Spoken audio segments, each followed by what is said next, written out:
pinapanalangin mo dyan, Ming? Ay, wala daw. Bakit dyan ka naman? Ay, lumuluha siya. May sipon. May sipon ka, Ming? Ay, lumuluha siya. Kaya pala nananalangin.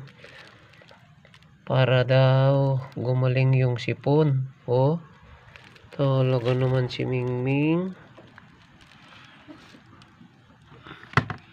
Ayan tuloy, na-istorbo siya. Oh. Uy, kawawa siya.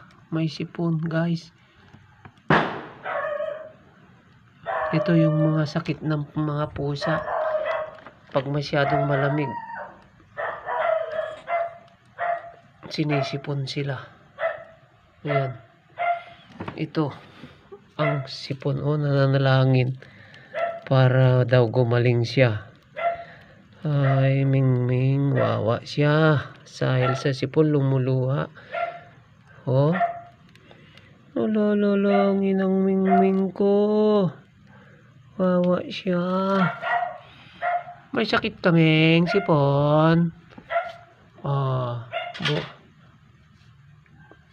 Naubos mo na yung gamot mong Betracin. Wawa naman siya. Oh, lumuluha siya. Oh.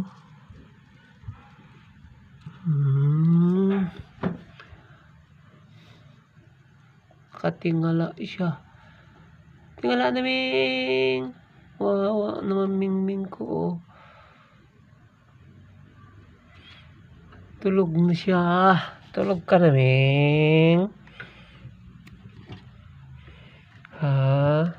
Oh. Nananalangin ang aking pusa.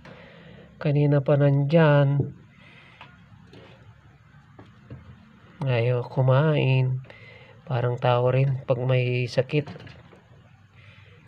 Ang isang hayop hindi rin makakain.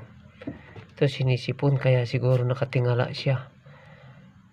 Para ipababa niya yung sipon niya, makahinga siya. Oh, dito nga, Ming. Tingin-tingin ka nga dito sa taas. Oy.